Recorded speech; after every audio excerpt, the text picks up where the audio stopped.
this series was not very well received, but I think the first couple people really loved, so maybe this is a bit controversial that I don't want to keep it, but I would say, so this is a romantasy. I should probably preface that by saying it's a romantasy book about a girl called Lily, is it Lily Fox?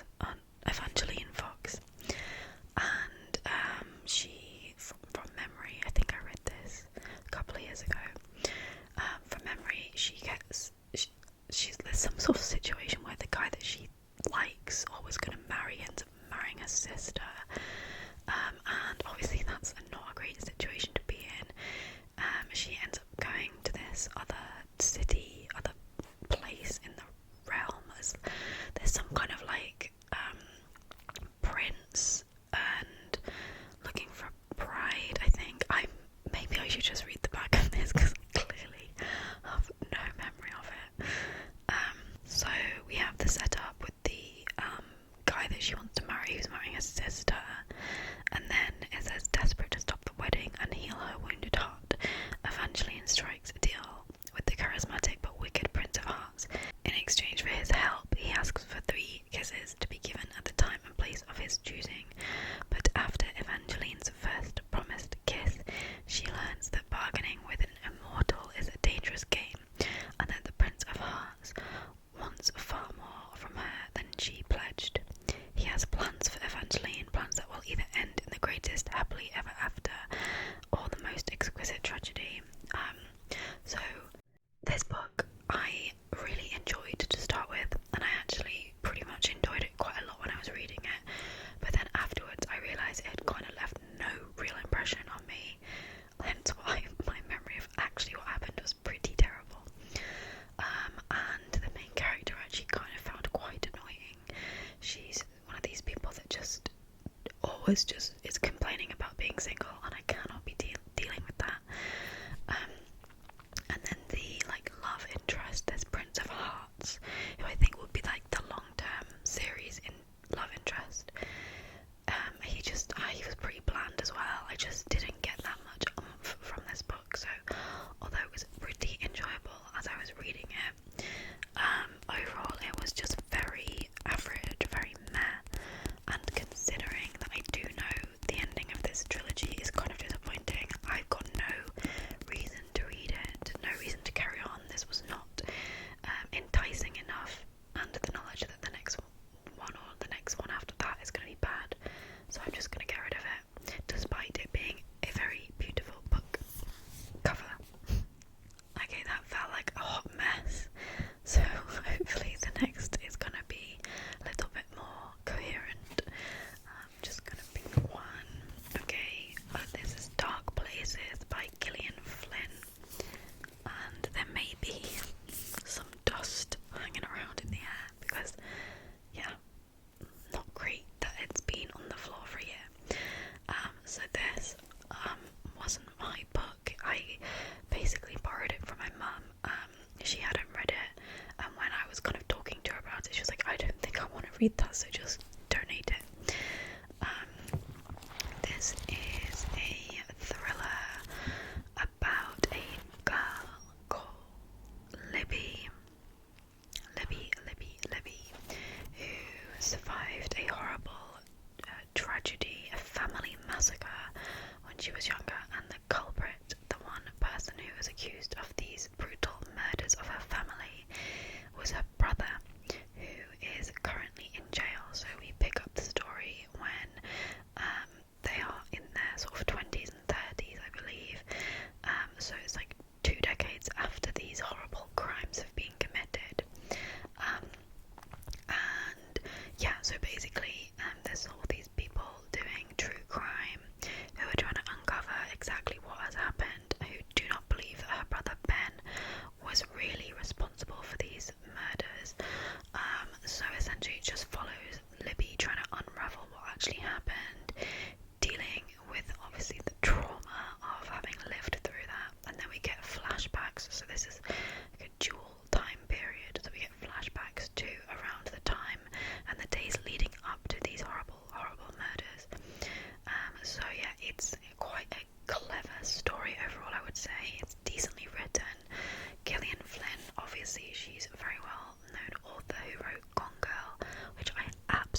satanic elements to it were just too traumatizing. I didn't enjoy reading about it. At one point I put the book down and didn't pick it up again for several months because I couldn't handle it. And again, that's not normally like me. I can handle a lot of crap. So I don't know what happened with this book, but I didn't want to read it. And again, I don't really want it on my shelves, and I'm sure someone else can enjoy it. So that one is being donated.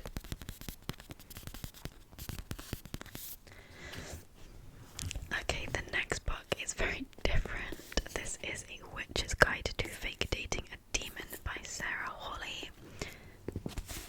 I read this around Halloween last year because I was in the mood for a bit of romance, but I wanted something that was kind of seasonal appropriate, something that was going to be a bit witchy, a bit magical, and I really love the idea of a witch and a demon fake dating. It sounds like it will be full of tension and all the kind of good romantic elements that I really enjoy, and I love a bad guy, to be honest, so a demon being the main love interest, I can get on board with that.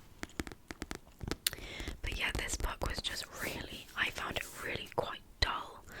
The main romance, I couldn't really get that excited by. The main male love interest, the demon, sort of gave me the ick, and I think that's partly because essentially he's a demon, hence the name, but he is someone that does soul bargains, and when we meet him, he has had an unfortunate situation where he did a soul bargain with an old warlock that was going to die, and it went wrong, and when the warlock died, or when the deal came to its conclusion, the soul of the warlock went into this demon. But my confusion around that is, doesn't that mean that the main love interest's soul, essentially their essence, their person, is this other old warlock? I don't know, I did not get that. And I just think that there wasn't enough tension. They got together and there wasn't enough kind of upfront difficulty and obstacles, and then there was a third act drama, a third act breakup, which I always find kind of annoying unless they're done really well. So yeah, this was a really low rated. I think I might have given it sort of 2 or 3 out of 10. I can't remember exactly, but it was not the book for me, sadly. Okay, the next book. And this one really is hella dusty. It is How to Solve Your Own Murder. How to Solve Your Own Murder by Kristen Perrin.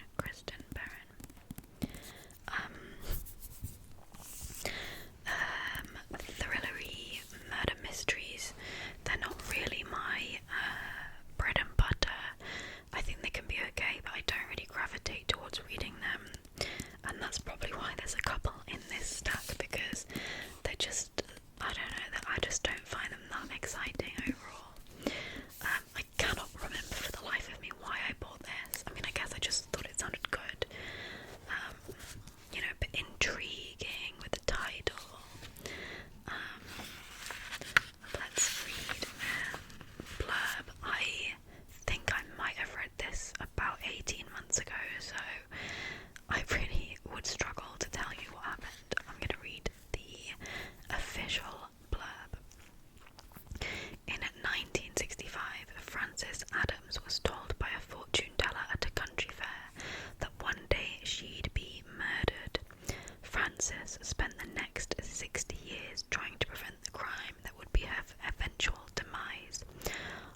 Mrs. Will stipulates that the person who solves her murder will inherit her millions. Can Annie unravel the mystery and find justice for Frances, or will digging up the past lead her into the path of the killer? And I could not tell you who did it. Maybe if I started reading it again, some of it would come back to me, but I couldn't for the life of me tell you who actually did it. So it was just super average. Like, it wasn't bad. It wasn't really bad, but I just have no real desire to keep it on my bookshelf and in my collection. So I think someone else can enjoy it instead.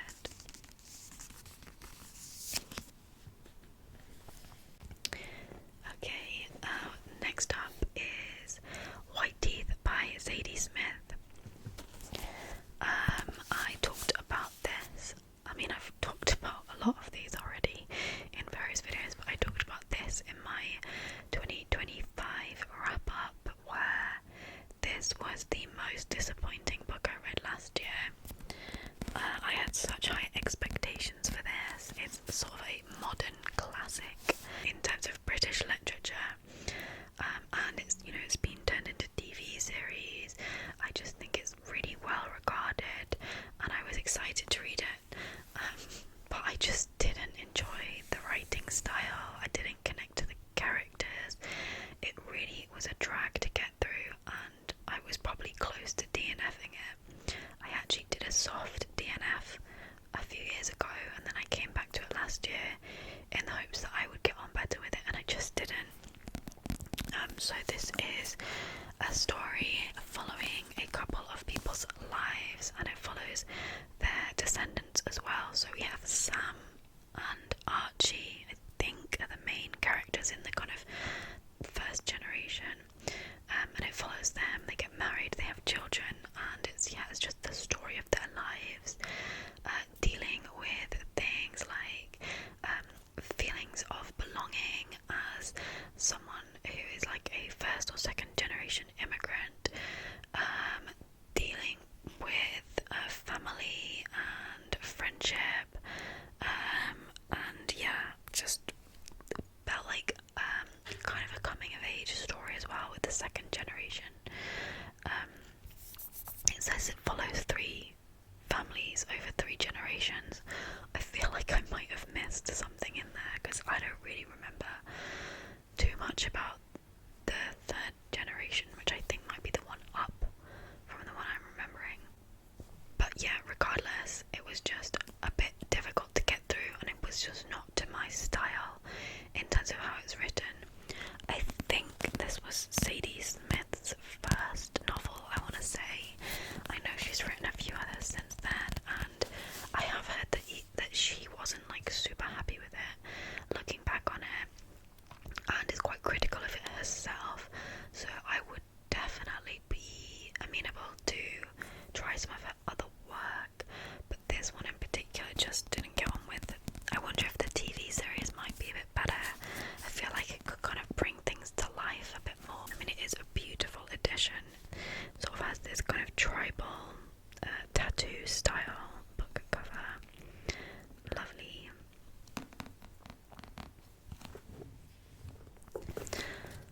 Okay, next up we have a book that I haven't actually read. I have not read this book. It is Close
punctuation marks for speech, and I just don't want to be bothered. This is why I will never read Sally Rooney. Like, I just don't understand it. Would we be celebrating people for not using other punctuation? I don't get it. Use punctuation, because I find it hard to read without. Well, I'm sure I would adapt, but I don't see why I should have to adapt. It really, really annoys me. So yeah, if I had have had any idea that this book was one of those books, I would not have bought it. And yeah, I just, considering it was kind of an impulse buy, considering that, you know, it sounds decent, but, you know, it's not a book that I was super excited by. When I found this obstacle of no speech marks, I immediately gave up and thought, no thank you. No thank you indeed. So, just a hard DNF. Someone else can have a nice, pretty much brand new, if not a tad dusty, book. The next book is one that I have read, and it is I Am Behind You by John Ashvide Longquist, who is the author of Let the Right One In, which is a vampire novel that was turned into a, would you call it a cult classic film? I don't know if it was cult, but yeah, very popular as well. So this was an okay book actually, maybe one of the better ones that I've shown you, but it just didn't quite cut the mustard when it comes to keeping its place in my bookshelves, because I have my bookshelves organised loosely by things like genre, and I have just one shelf of horror, I think, with a few other like classic horrors dotted around, and that shelf is very full. So this had to go. It had to go. This was a really weird book, and it wasn't scary, really. I don't think at all. I don't remember being scared anyway at any point. Not even close. Not even like a little bit creepy. It was just kind of confusing. I feel like there was a weird ending as well. But I think I better read the back, because I think I'll struggle to coherently explain this one. They wake in the void. Everything has disappeared except for caravans and 4 families. Each has done something to bring them here. Each denies they deserve it until they see what's coming over the horizon, moving irrevocably toward them. Their greatest shame, their darkest fear, and for just one of them, their homecoming. So it doesn't really tell you too much about it, right?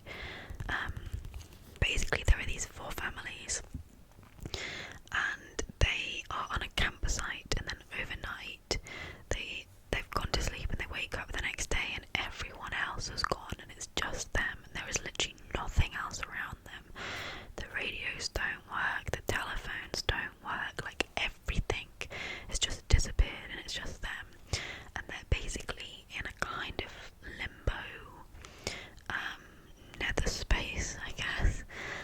And then weird stuff starts happening. I think there's like some demonic presences that like start coming towards them, and they have to escape from. I can't really remember, but there's a lot of kind of the human element of how the people cope, all these different personalities in that situation, and the drama and the difficulties of them trying to work out how to get through the situation together, or not together, in very much not in harmony. And then yeah, you kind of find out that none of them are particularly great people. They all have kind of, I think they all have skeletons in their closets, sort of thing. And I think that maybe there was like 1 or 2 okay people, but the majority of people were very hard to like, which can be okay, but yeah, I think that contributed to, there was a kind of lack of zest about this book, and I think the ending was kind of disappointing, a bit weird. Yeah, the whole thing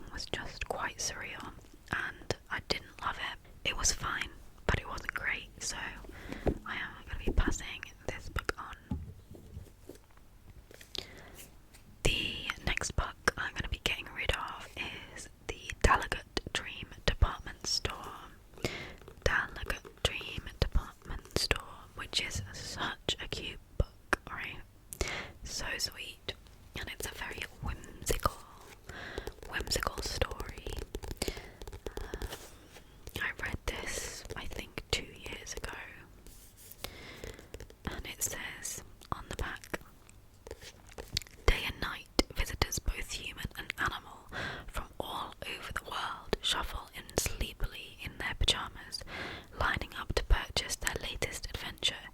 Each floor in the department store sells a special kind of dream catered for each client.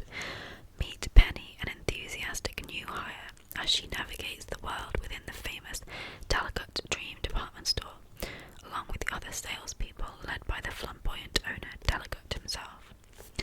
There's a little bit more, but I won't read that. Basically, Penny, it's her first day on the job in this department store that sells dreams to people who are asleep.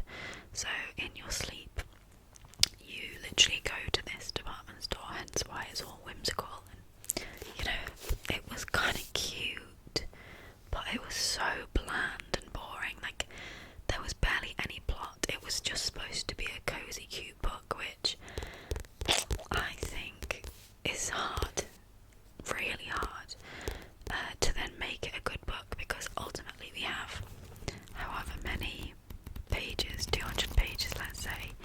How are you sustaining interest when all you have to go on is vibes of cuteness? I need something a little bit more substantial personally, so it just was pretty, like, it wasn't really bad, it just didn't have a whole lot going on. There was no real jeopardy, there was, you know, fairly light plot, and it was just describing this department store and this girl as she got familiar with it all. I have got one little tab still here. I might leave that in because I think it can be kind of fun if you're okay, I just had to stop what I was saying because my beautiful cat Poppy just came for some food, and you do not want to be hearing that mukbang is not my vibe, but I think cat mukbang is probably no one's vibe. So yeah, I think pretty much finished what I was gonna say about this book. So let's move on to the next one, which is one I actually read super recently in January, and that is Fen, Bog and Swamp by Annie Pro. I never know how you say that. So this is a non-fiction book about different types of peaked land and yeah, bogs and swamps. But I kind of wanted a book that was really just going to delve into the environment and landscape, the ecology of these different places and these different types of areas. I wanted the atmosphere, and I wanted to be kind of transported to these places, and instead this book was really just random ramblings about climate change and like so much stuff that wasn't really relevant to what I was looking for. So this was going to be kind of a niche book anyway, and then it wasn't what I wanted it to be about, which is a shame. So I'm going to be donating this. I don't know who's going to buy it. It's probably going to be sitting on a shelf in a charity shop for quite a long time, waiting for someone to love it. But hopefully eventually we'll find someone that does like it. I think we must be down to our last few now. So the next one is Murder at Holly House. Okay, this is another Waterstones book of the month. Bought it at the checkout, didn't read it, must not do that again, because I think we are basically like 0 for 2 on those random purchases. So this was obviously going to be a seasonal Christmas murder mystery book, and it wasn't this year, it was last year. And I remember starting to read this, getting about a chapter in, realising it was just not going to work. The narrator, this detective, just was not a vibe for me. I found him intensely irritating, and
lucky that at work we have like a link into one of Red Bull's sponsors, and we just got randomly gifted a number of tickets to go to the factory, and I got selected to go, and it was amazing. And this is such a tangent, but I remember reading this because there was a train strike that day, and I was like, I am not missing that factory tour. So I got myself on a really long coach ride and basically spent the day reading this when I was travelling. So yeah, I love the film, which is one of the Studio Ghibli animes. It's possibly one of my favourite films. If I had to rank it, it'd probably be top 10.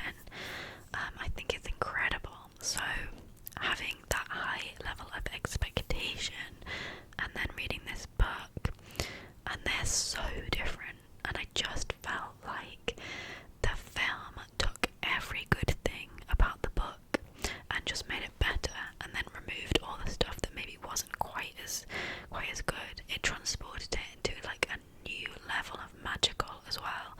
So this book in comparison just felt a little bit short, it felt a little bit flat, and I just didn't enjoy reading it as much as I maybe would have done if I'd have read this first and then seen the film. Who knows? But yeah, I just wasn't really that into it. It is a children's book. I don't know what, like, you would say mid-grade, is that a thing? Like mid-level, it's not like children's, but it's not young adult either. I think it's sort of middle school level. So, you know, not really that into it. And also, I think that it's kind of a hideous colour. So that's just the tipping point for me to not really want to keep this book, despite the very fond memory I have of reading it.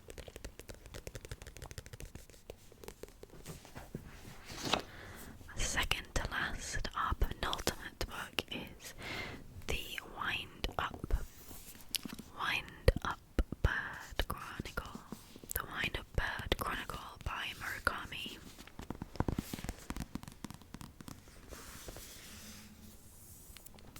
This one I did intend to maybe keep, but again, lack of space on my bookshelves.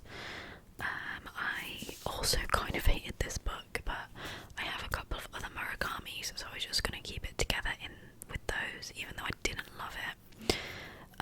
But yeah, eventually I decided that, yeah, my reading experience of this book and my enjoyment was really quite low, so why take up the real estate with this book? So yeah, this is a really typical Murakami book in the sense of it's kind of pretty bizarre, like hinged in real life, but then with layers of kind of mad, surreal shit happening as well. So I think I'll read the back on this one. Toru Okada's cat has disappeared. His wife is growing more distant every day. Then there are the increasingly explicit telephone calls he has recently been receiving. As this compelling story unfolds, the tidy suburban realities of Okada's vague and blameless life spent cooking, reading, listening to jazz and opera, and drinking beer at the kitchen table are turned inside out, and he embarks on a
pages of story. It's not really, I don't know how it was relevant to the main book, and it was really dreary and bad, I thought. So yeah, that happened multiple times, and I loved the other two Murakami books that I've read, but this one really I found a slog, and I found it difficult, and I didn't really enjoy it, so that's why I'm getting rid of it. And then our final book is one that I am so happy to be getting rid of, and that is Tomorrow and Tomorrow and Tomorrow by Gabrielle Zevin. I tabbed this book a lot. I don't really tab much now. I guess I went through a phase of doing it a bit more. I was never really that into it, but the tabbing on this book should kind of tell you that I did enjoy it. However, this is one of the books that I've read, I think, that I had the biggest change of opinion on about 2/3 of the way through. I was legitimately loving this book, and then something happens in it, and I could not forgive the author, I could not forgive the book for doing that to me, for what felt like no apparent reason other than to purposefully destroy the reader, and I really did not enjoy it, and I was angry and upset, and I think, did I throw the book across the room? I can't remember. I was very, very upset with what the author chose to do with the character, one of the characters in this book, and basically it went from a 9 or 10 out of 10 to a big fat 0. And the rest of it, after that thing that happened that I hated, the rest of the book also really unravelled and went downhill, and there was this whole episode at the end, towards the end, that was awful and badly written as well, where they're kind of like inside a computer game. But yeah, I love video games, and I just felt like this was going to be my comfort book, my amazing book, and I loved so much of it. So yeah, it's about a couple of, they meet when they're children, Sam and Sadie, and then they kind of lose contact, and then they meet again at university, and they're both into designing video games, and it basically follows their story, the kind of messy relationship they have. They're actually not romantically involved, but I think from memory there is a little bit of a question mark as to whether that might happen at some point. But yeah, their friendship, the kind of frenemies vibe, a lot of miscommunication in this book, which can be quite frustrating. But yeah, talks about their lives, but really has a big focus on different games that they design, and it tells you about these games. And I loved hearing that side of it, and the kind of creative journey of them building a company from scratch and becoming incredibly successful game designers and publishers was fantastic. But then yeah, like I say, this horrible thing happens, just awful. I hated it, and I heard someone else say they felt the same way, and that the reason was, like, I can handle heartbreak in novels, I can handle it when there isn't a happy ending or when bad things happen, but this just felt really like undeserved.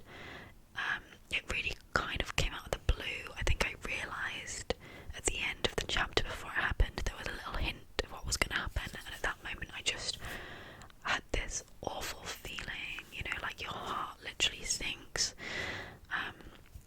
and I was like, no, please don't do this. And yeah, what was I saying? Oh yeah, I can handle that if it feels like it's earned, if it feels like it fits the story, if it feels kind of natural, like it has a natural place in the narrative arc and the story arc. But this genuinely felt like the whole point of building up to this thing that happens was just to make you cry and upset, and it could have been handled completely differently, and I really hated it. I really hated it, and therefore I hate this book, and I had to take it off my bookshelf